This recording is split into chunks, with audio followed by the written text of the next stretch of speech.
Проиграть было для него уже плохо. А проиграть мне было худшим, что могло с ним случиться.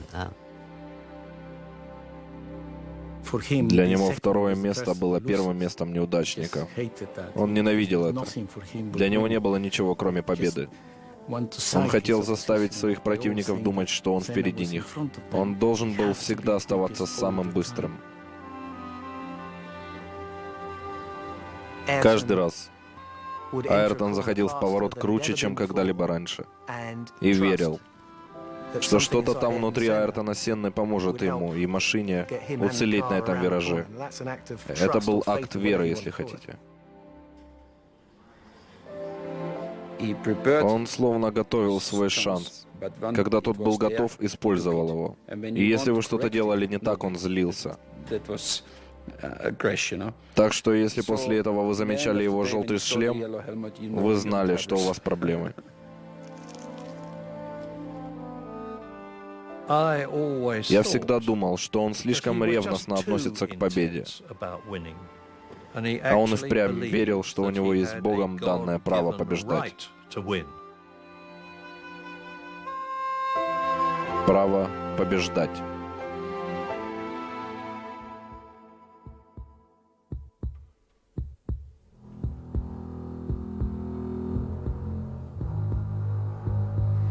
Вы думаете, что у ваших сил есть предел, но как только вы доходите до этого предела, происходит что-то, и вдруг вы можете шагнуть еще немного дальше. Благодаря силе вашего разума, вашей решимости, чутью и опыту, вы можете очень многого добиться.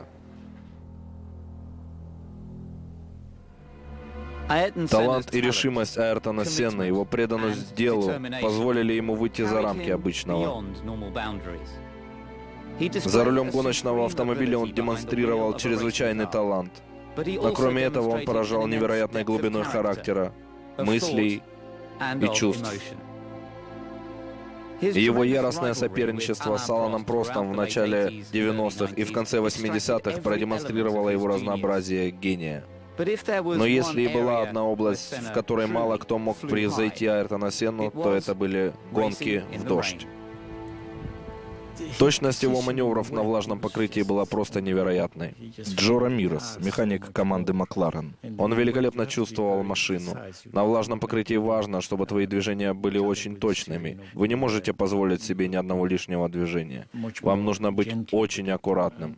А Айртон умел чувствовать машину лучше других гонщиков. Донингтон, 1993 год. Выглянув из окна своей комментаторской кабинки, я увидел, что погода хуже, чем когда-либо мне приходилось видеть во время гонок. Мюррей Уолкер, комментатор Формулы-1. И мне, англичанину, было довольно неприятно, что все, кто думает, будто в Англии постоянно идет дождь, видят перед собой подтверждение своей правоты.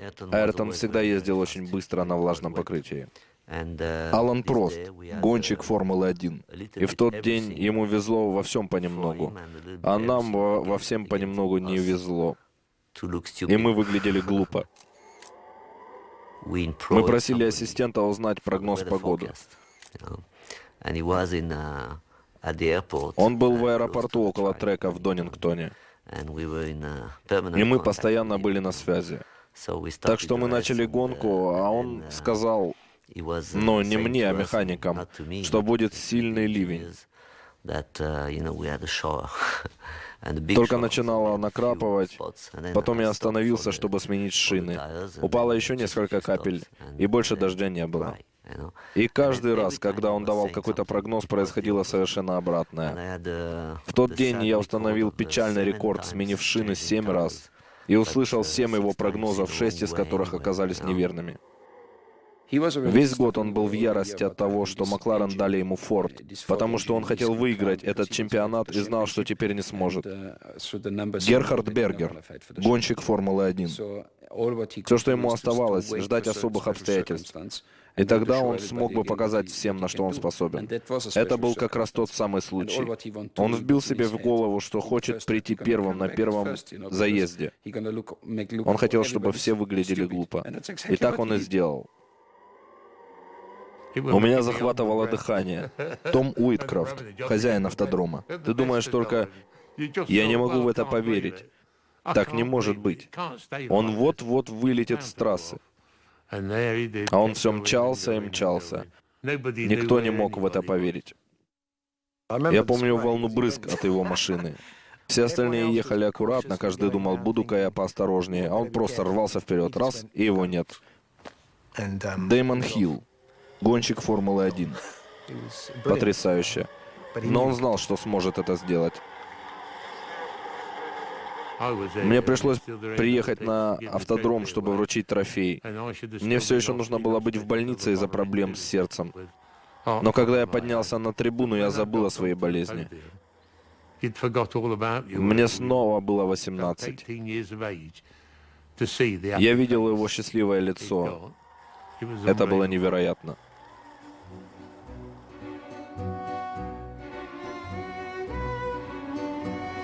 Он был родом из Сан-Паулу, быстро растущего города, центра выплавки стали, индустриального сердца Бразилии.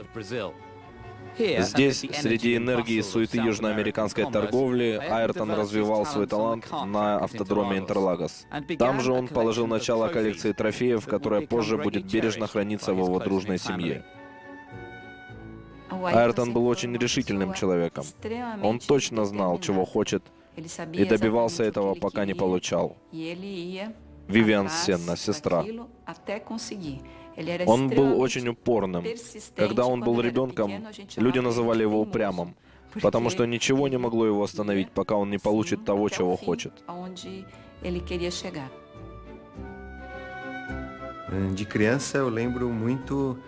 Я помню, что в детстве он тренировался на карте.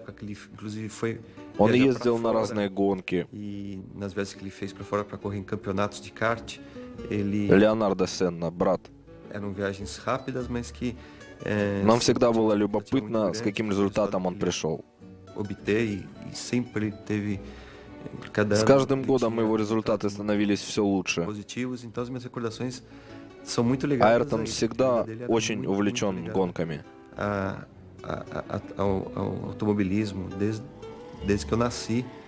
Сколько я его помню, он всегда занимался картингом.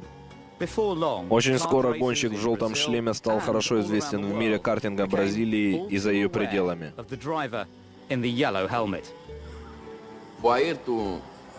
Я познакомился с Айртоном, когда тот был еще мальчишкой и участвовал в гонках на картах.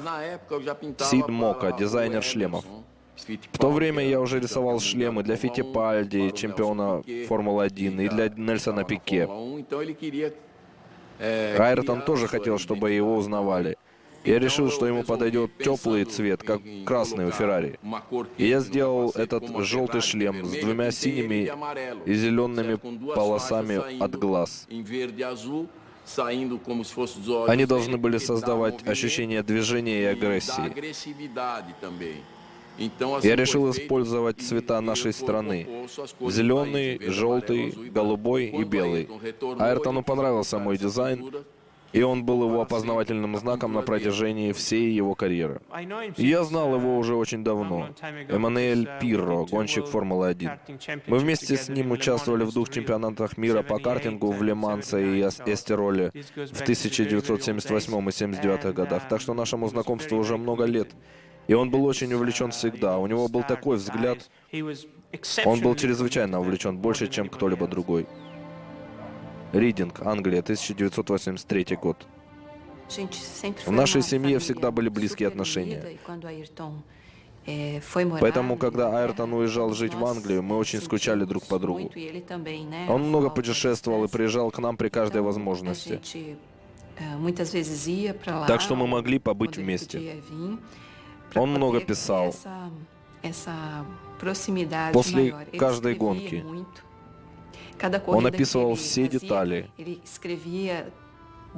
Он писал про каждый поворот, и что он делал, и как. Мы все еще храним его письма. Несмотря на расстояние, мы оставались очень близки. Когда Айртон переехал в Англию, он не говорил по-английски. Поэтому он бесконечно смотрел телевизор, стараясь понять и выучить язык. А еще он не умел готовить. И так и не научился. Поэтому он годами ел яичницу, омлет, и вареные яйца, и другие блюда из яиц, какие только можно придумать. Потому что больше ничего он приготовить не мог.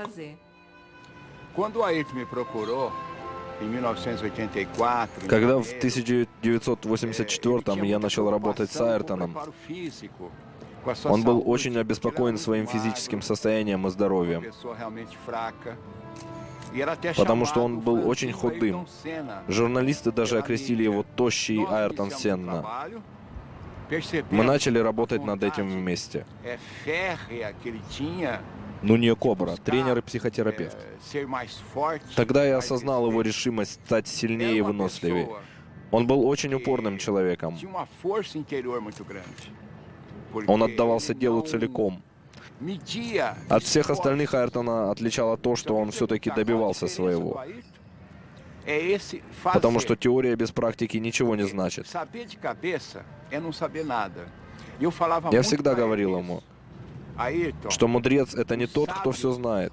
Мудрец — это тот, кто умеет делать то, о чем знает.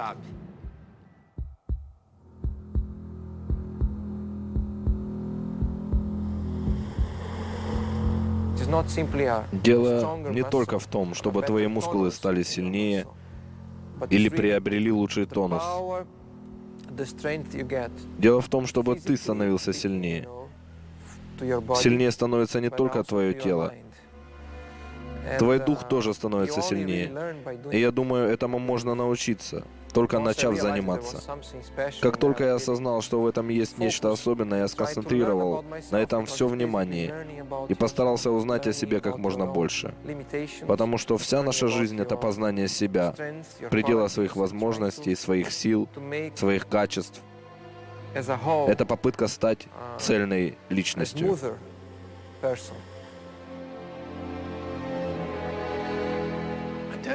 Точно не помню, но уже в 1983-м я очень много слышал о его участии в Формуле-3 в Англии. Фрэнк Уильямс, владелец команды Формулы-1. Он был очень настойчив на пути к победе. Уже тогда, на заре своей карьеры, он был прекрасным гонщиком.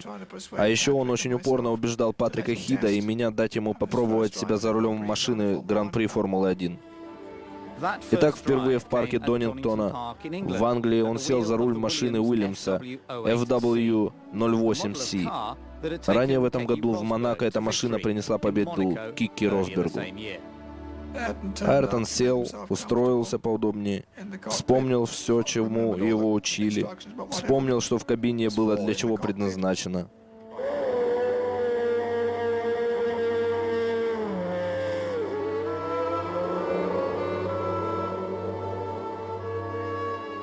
В то время он уже отъездил половину своего первого сезона в Формуле-3, но он был готов выкладываться на треке в 3 раза больше. Он проехал первый круг, чтобы проверить технические возможности машины. А второй круг он проехал на этой машине быстрее, чем кто-либо когда-либо на ней ездил. А потом сказал: «Пожалуй, на сегодня хватит». Он вышел из машины и отправился домой. Мы были озадачены. В тот день все было у него под контролем. Он был во всеоружии. Он целиком принадлежал этой машине. Был создан для таких машин, если угодно. Мы уже не могли включить его в команду на 84-й год, так как у нас были контракты с другими гонщиками. А потом он перешел в команду Lotus, а потом в Макларен. Так что прошло очень много времени, пока мы не смогли предложить ему место в 1994-м. Рубенс Баррикелло, гонщик Формулы-1. Он был в Толмане. Было потрясающе видеть еще одного бразильского гонщика. В душе Айртон всегда нравился мне больше, чем любой другой бразильский гонщик Формулы-1. Я никогда не видел Эмерсона. У меня была возможность увидеть Нельсона Пике. Но Айртон был совсем другой. У меня уже тогда было чувство, что он потрясающе водит и что он станет чемпионом. Помню, мы обсуждали лучших гонщиков, таких как Пике и так далее. И я сказал Рону Деннису и остальным: возьмите одного сильного парня, соберите сильную команду и возьмите Айртона. Они все стали спрашивать меня: зачем тебе нужен Айртон? А я сказал: почему нет? Я думаю собрать команду. Такой человек, как Айртон, делал эту команду совсем не такой, как все предыдущие мои команды. А для Формулы-1 это было тем более исключительным. В команде было два гонщика такого уровня.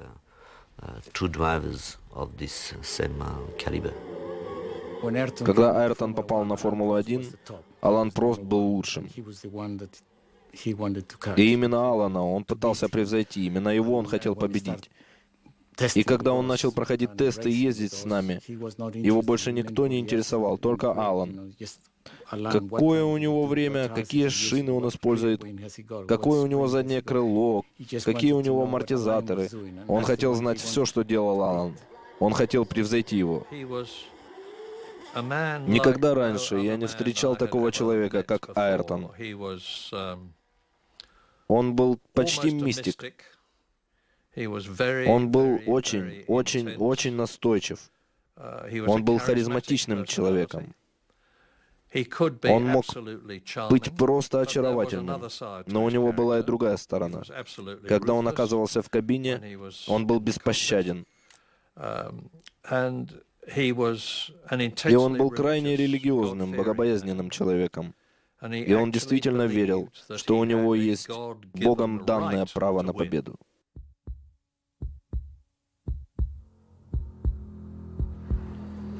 Самое главное — оставаться собой и не позволять людям отвлекать тебя. Нельзя меняться, потому что они хотят, чтобы ты изменился. Надо оставаться собой. Ты совершаешь много ошибок из-за твоих качеств, своего характера или из-за внешнего влияния, которое на тебя оказывают, на которых ты учишься. Главное, что ты учишься на своих ошибках и совершенствуешься. Я верю в способность сосредоточиться на чем-то настолько, что ты сможешь превзойти себя.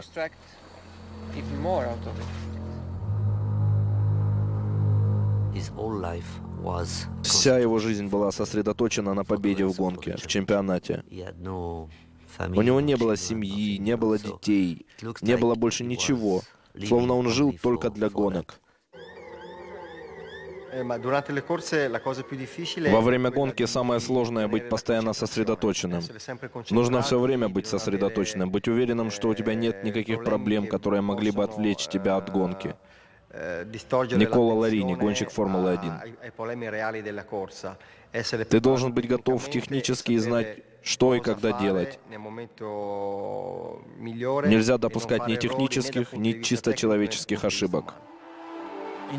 Сейчас, когда гоночные машины так совершенны, у них есть электронная подвеска, чтобы приподнять машину на прямой трассе и опустить на поворотах.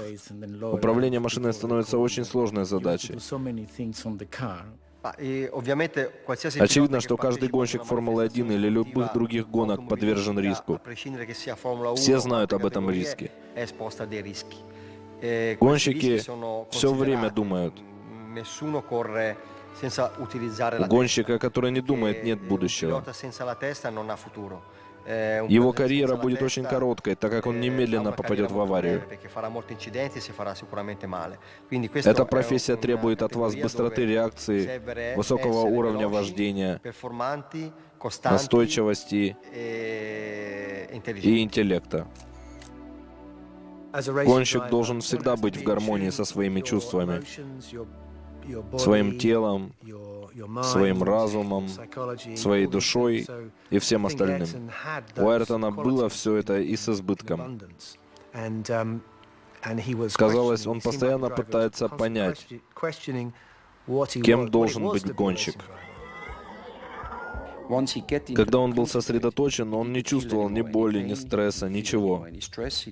Он был совсем в другом мире, как и все мы, более или менее, но он был поглощен этим целиком. Он всегда был на шаг впереди. У тебя возникает такое состояние сознания, что-то трансцендентальное. Айртон говорил о своей концентрации во время квалификационных заездов. Он говорил о том состоянии сознания, которое у него возникает. Как будто он в кабине, но как бы и не управляет машиной. Это говорит о том уровне концентрации, которого он достигал, о его уровне как гонщика. Для получения квалификации нужно пройти эти знаменитые квалификационные заезды. Вы приходите в гараж, смотрите на мониторы, смотрите на ваших соперников, говорите со своим механиком, какой ветер, какое солнце, какая температура асфальта. А потом механик неожиданно говорит: ну все, поехали. Это значит, что вам нужно нажать на кнопку и сказать себе: теперь я должен целиком сосредоточиться. Нужно действительно перейти в другую реальность, где все движется очень медленно. Потому что, когда вы мчитесь по треку, вы стараетесь видеть все замедленно, чтобы понять, что где находится. Это словно сон. Все, кто следил за гонками Формулы-1, поняли, что Сенна — мастер квалификационных заездов. Если вы хотите зайти в поворот, у вас новые шины и дополнительная мощность, а вы не ездили все выходные, откуда вам знать, насколько быстро вы можете ехать и на что способна ваша машина? А Айртон всегда очень круто входил в поворот и верил, что нечто внутри него, Айртона Сенны, поможет ему и машине сделать этот вираж.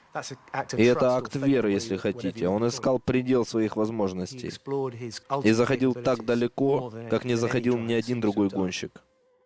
Дело в том, что он был великолепным гонщиком, что он приспосабливался к машине, если не мог заставить ее ехать быстрее. Он мог и телегу заставить ездить быстрее. Он мог заставить что угодно ездить быстрее. Потому что он изменял машину под себя. Но если он не мог изменить ее на свой вкус, тогда он подстраивался к машине. Как часто у вас были совершенные машины? В совершенной машине Алан Прост был непобедим. Если машина ему подходила, он был непобедим. Но так было лишь несколько раз.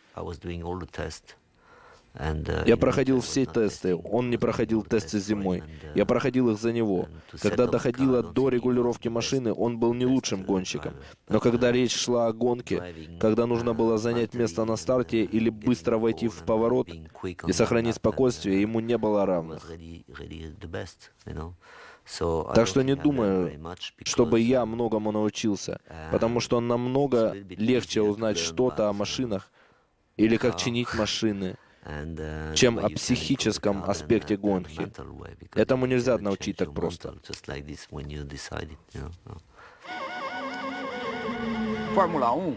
Требования гонок Формулы-1 абсурдны. Средний пульс гонщика должен составлять 180 ударов в минуту. Это безумие.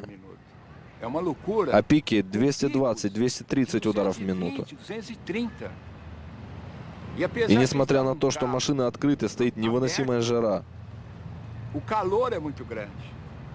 Так что требования, предъявляемые гонщику, очень отличаются от требований, предъявляемых спортсменам в других видах спорта.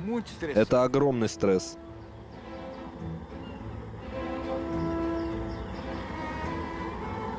Конечно, были и трудности. Однажды я тренировал его в полдень, в самый жаркий период дня. Потому что для Формулы-1 важно, чтобы соревнование было жестким. И чем было сложнее, тем лучше для него. Почему? Потому что он был подготовлен лучше других гонщиков. В такие дни они не тренировали свое тело, свои чувства, свой разум.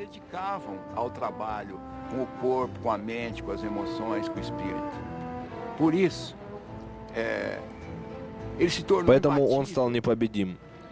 Я помню, когда я начал обучать его медитации, а он не мог прекратить думать. Ему было невероятно тяжело прекратить это. Но он был так увлечен процессом, что иногда достигал глубоких уровней медитации.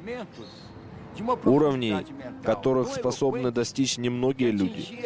Я помогал ему улучшить время прохождения круга. Это помогло ему побить рекорды и принесло много побед. Причиной этого была его способность к максимальной концентрации, которую он развивал благодаря медитации и контролю над дыханием. Монако было для Сенны особенным местом. Он завоевал славу, почти выиграв гонки в Монако в свой первый сезон. В этом княжестве он завоевал 6 своих побед, рекордное число. В первом заезде Прост думал, что победил.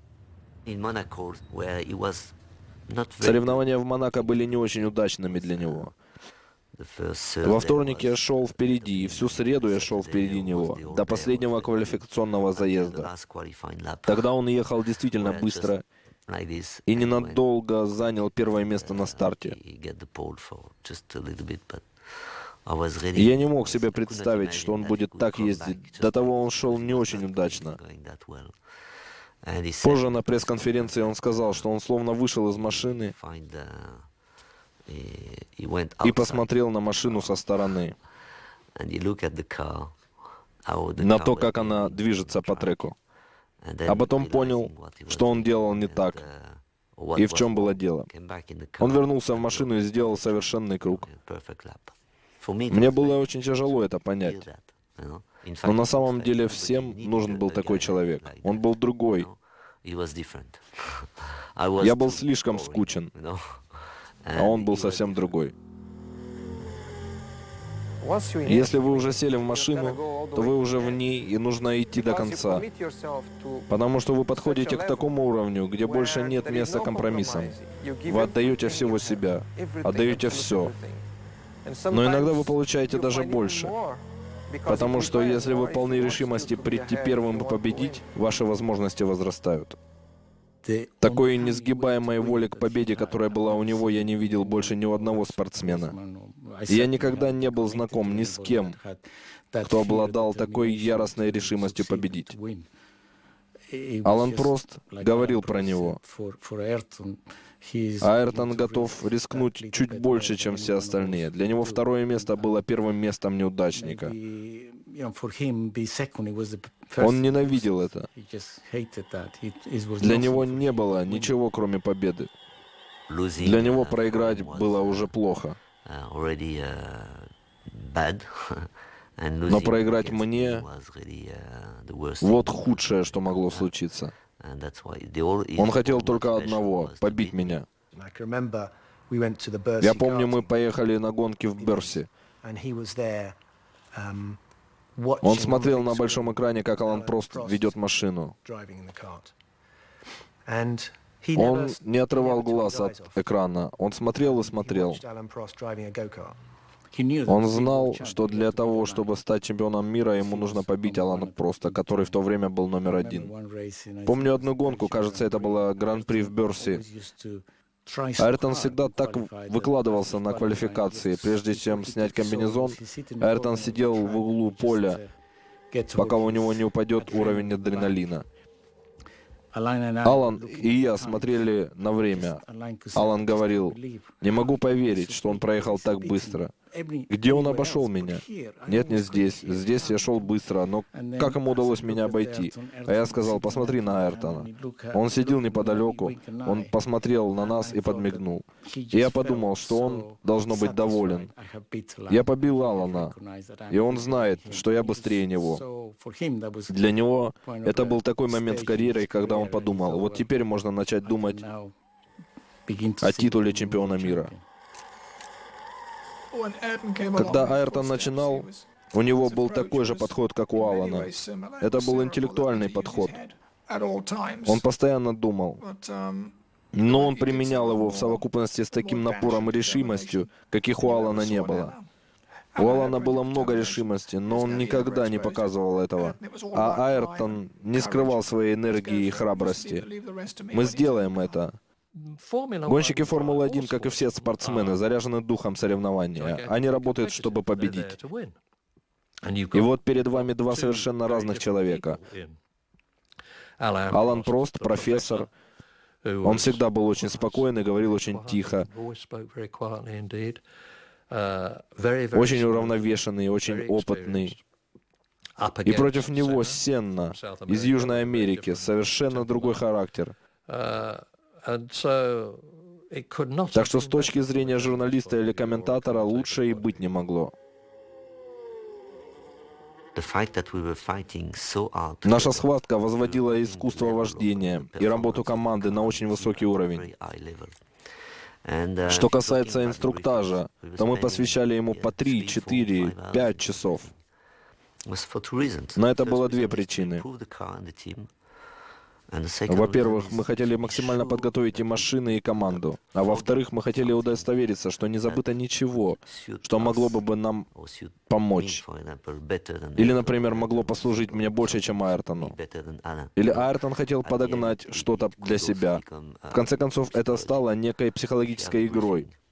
Или, если шел инструктаж, я никогда не уходил раньше Айртона. И Айртон тоже никогда не уходил раньше меня. Так что мы уходили вместе.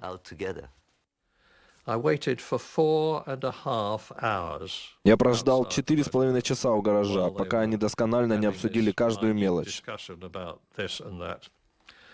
Потом открылась дверь, и вышел Алан Прост. Он спустился по лестнице, и я спросил: «Алан, ради бога, объясни, что вы там обсуждаете 4-5 часов?» И он сказал: «Мюррей, всякие мелочи. Но я не хочу уходить первым». Интенсивное соперничество между членами команды Макларена сказалось и на их личных отношениях. Других гонщиков такого уровня просто не было, так что Прост и Сенна были сосредоточены друг на друге, на треке и за его пределами. Но это была часть нашей борьбы. Все было жестко, на треке и за пределами автодрома, при отладке машин постоянно. Все было на пределе. А еще мы знали,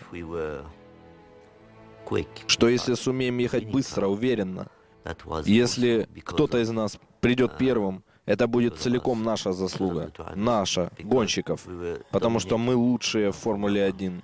И это утверждение абсолютно справедливо. Я думаю, Айртон и Алан были нужны друг другу. Они помогли друг другу до предела развить свои способности. Это соперничество позволило им достичь совершенства. Айртон бы никогда не стал тем, кем он был без Алана, просто. И наоборот. И Алан Прост не добился бы таких успехов, не будь Айртона.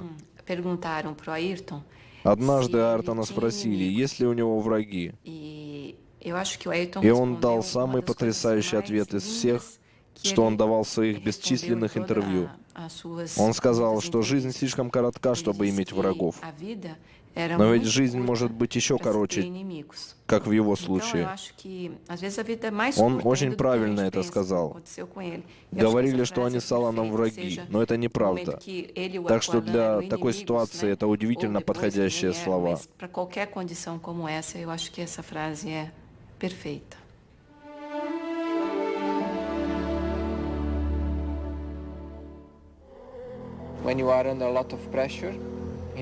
Когда вы в большом напряжении, в критический момент, во время какого-нибудь чемпионата или гонки, только сочетание агрессии и расчета позволяет добиться наилучших результатов. Важнее всего, чтобы вас ничего не отвлекало, и вы понимали, когда нужно быть агрессивным, а когда расчетливым. Чтобы выиграть чемпионат, вам необходимо сочетание этих двух элементов в верной пропорции, в каждый отдельно взятый момент. Айртон Сенна вел жизнь богатого и знаменитого человека. Великолепные дома, разнообразные игрушки, возможность расслабиться. Его любовь к Бразилии и ее народу была взаимной. Он был кумиром простых бразильцев и все еще остается их кумиром. máximo. Pessoa extraordinária. Великолепный, потрясающий. Foi embora. Жаль, что он ушел от нас так рано. Но это Айртон, это он. Esse pra nós aqui é o melhor do mundo. Это и правда Айртон. Muito legal. Для нас он лучше всех. Мы скучаем по нему. Это огромная потеря для бразильского спорта. Он радовал нас по воскресеньям, когда показывали гонки с его участием. Все были так взволнованы. Он был великолепным гонщиком. Он нас так радовал. Уже больше никогда не будет такого гонщика. Representa tudo. Он такой красавчик. Он был для нас всем. Он принес нам славу. Foi tudo. У него было для этого все, что нужно. Для каждого бразильца честь хранить его фотографию на память. Думаю, он был одним из лучших бразильцев в мире. Все должны помнить его, потому что он был лучшим. Даже сейчас. Isso aqui representou pra Он gente. подарил нам, бразильцам, потрясающие выходные. Для меня он великий спортсмен, великий человек и пример для каждого из нас. У меня просто дыхание замирает, когда я его вижу. Он много для меня значил. Я очень по нему скучаю. Muita saudade.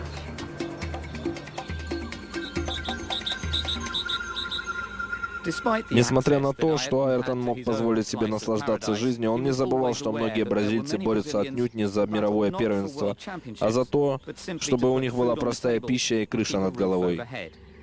И это значило для него намного больше, чем многие могли бы подумать.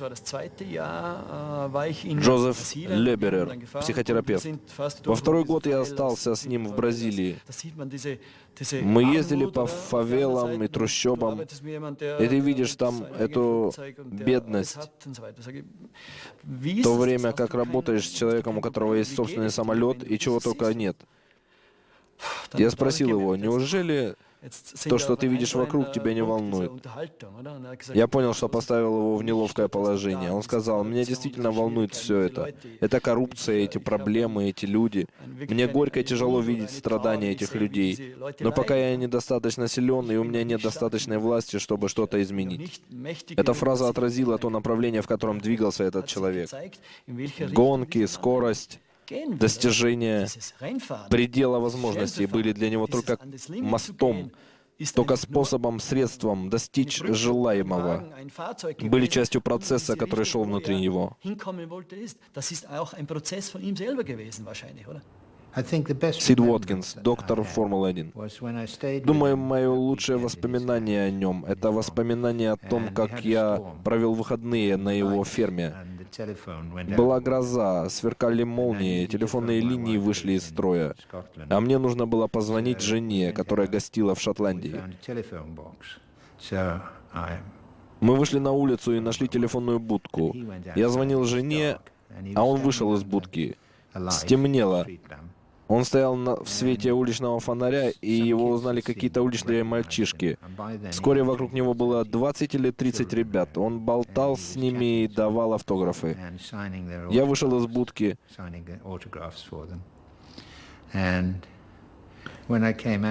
Я вышел из будки. Это одно из моих самых приятных воспоминаний о нем.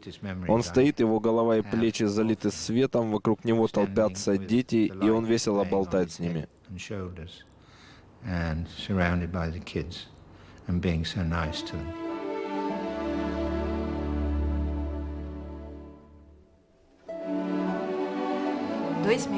За 2 месяца до несчастного случая Айртон сказал мне, что хотел бы сделать что-нибудь для детей и молодежи. Он попросил меня подумать об этом, но больше об этом не заговаривал. Мы так и не смогли поговорить еще раз. Через 2 месяца произошел несчастный случай.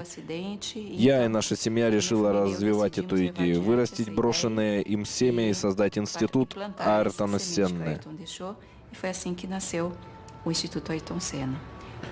Он получил свой шанс и хотел им поделиться.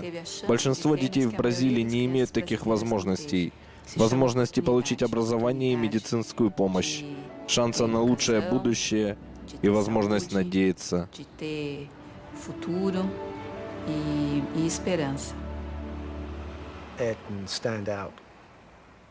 Среди других гонщиков, участвующих в Гран-при, Айртона выделяло то, что он знал.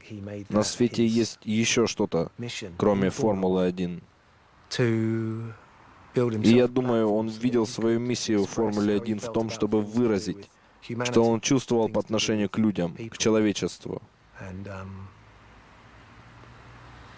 Возможно, у него был несколько жестокий, негуманный подход к тому, что он делал как гонщик Формулы-1.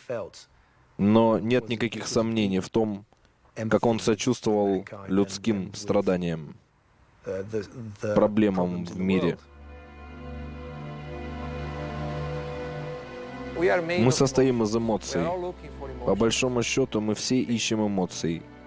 Дело только в том, чтобы найти способ их испытать. И есть множество разных возможностей испытать эмоции.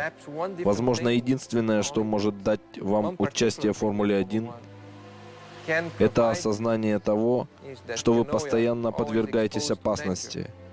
Опасности получить увечье, опасности умереть. Саутгемптон, Англия. Путешествия занимали огромную часть жизни Айртона Сенны. Чтобы легче их переносить, он приобрел собственный самолет и нанял пилота. За те 4,5 года, что он, О'Махоуни, работал на Сенну, он очень хорошо узнал своего хозяина. Очень часто мы летали в Бразилию и обратно. Он, О'Махоуни, частный пилот. Мы обычно вылетали из Сан-Паулу вечером в 10:30. Айртон раскладывал кровать в заднем отсеке, надевал пижаму и ложился спать. А в 7 утра я шел в задний отсек, чтобы его разбудить. И мы приземлялись в Англии около 7:30 утра. Он был свежий, как огурчик, а мы были абсолютно разбиты. Меня восхищало его умение не требовать многого, будучи многим. Если вы понимаете, что я имею в виду. Имола, Италия. В апреле 1994-го Оуэн привез Айртона в Имолу для участия в Кубке Сан-Марино. Леопард Канитолли, пиар-менеджер автодрома в Имоле. Айртон всегда считал автодром в Имоле своей территорией. Начиная с 1984 года, в течение 10 лет Сенна 8 раз занимал первое место на старте. Впервые, когда был в команде Лотуса, потом в потрясающей серии гонок за Макларен и, наконец, в команде Уильямса. В своей последней гонке он без труда занял эту позицию.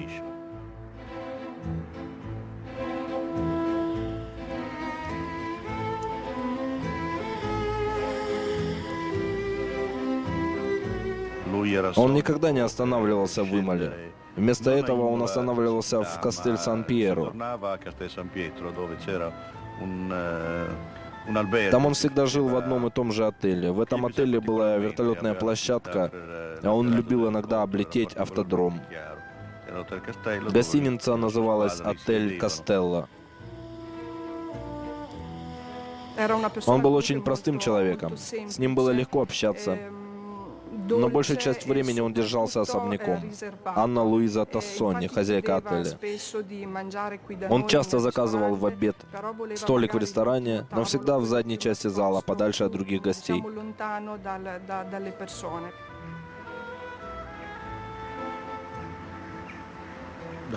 Все выходные прошли отвратительно.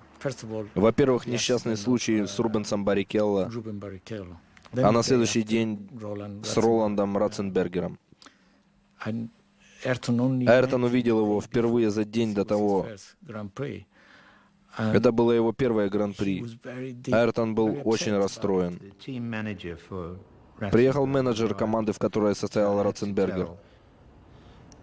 И мне пришлось рассказать ему, что произошло. И пока я рассказывал, Сенна стоял рядом. Менеджер ушел, а Айртон очень расстроился.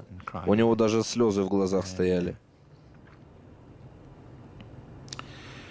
И тогда я сказал ему: ты троекратный чемпион мира.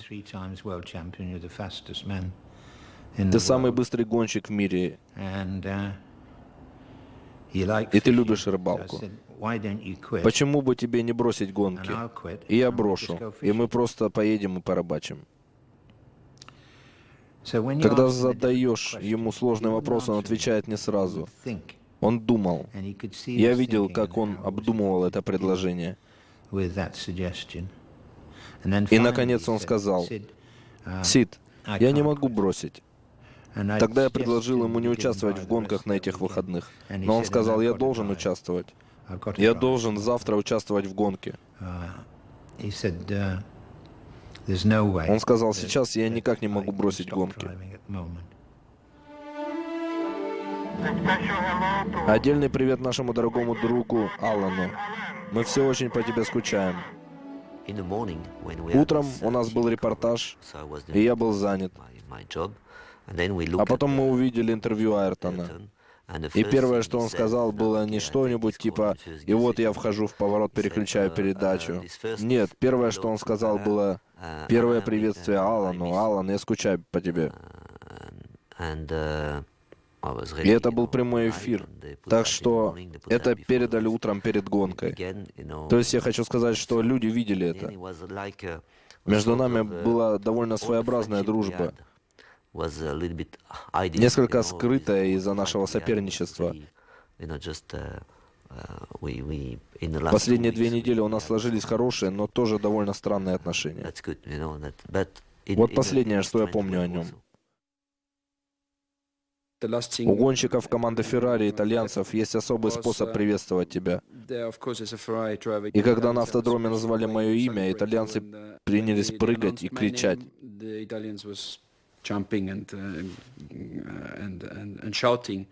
Моя машина была впереди него. Он смотрел на меня и смеялся. Было сразу видно, что мы друзья.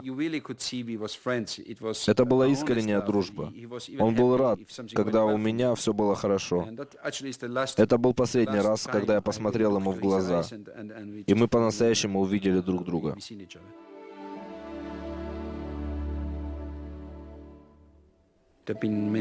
Страшные аварии случались и раньше. У меня была очень тяжелая авария в 89-м, и я едва уцелел. На следующий день Айртон позвонил мне в больницу, чтобы справиться о моем здоровье. Я сказал, что все будет в порядке. Но это был очень опасный поворот. Однажды кто-нибудь мог на нем разбиться. Слишком опасный поворот. Мы поговорили недолго. А спустя несколько месяцев мы поехали проходить испытания в Ималу. Айртон и я утверждали, что этот поворот нужно изменить. Мы сходили к этому повороту и посмотрели, что можно изменить. Посмотрели на стену. И Айртон сказал: «Посмотри, здесь ничего нельзя поменять. Там река за стеной. Здесь нельзя передвинуть стену». Мы посмотрели друг на друга и решили: стену передвинуть невозможно, и ничего тут не поделаешь. Мы вернулись обратно. И как раз на том месте он и разбился.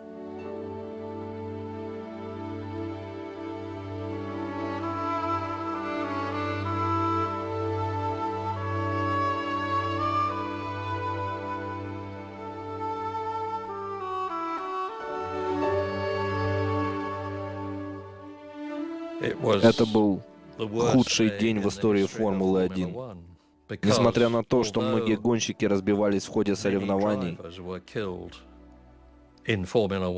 и до Айртона Сенны, никто из них не был так знаменит. Никто не заслужил такого уважения.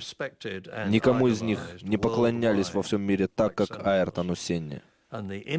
И то влияние, которое смерть Сенны оказала на Формулу-1, в частности, на мотогонки в общем, и на мир в целом, не имеет никаких аналогов.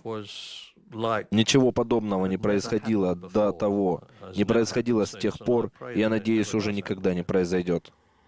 Автодром в Имале стал свидетелем гибели одного из величайших гонщиков Формулы-1. Но память об Айртоне Сенне никогда не умрет.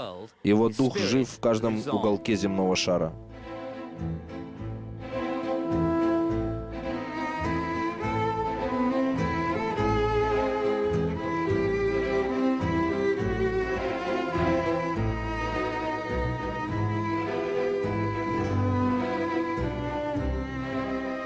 Ненавижу это ощущение, словно он где-то рядом.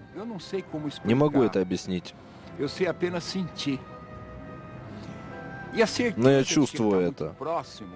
Я уверен, что он где-то Porque рядом. nós temos essa coisa com a У нас morte, выработалось de такое não отношение к devemos смерти, falar, não devemos что мы pensar. боимся говорить или думать о ней. A nossa civilização, ela Наше общество renuncia à отвергает morte. смерть.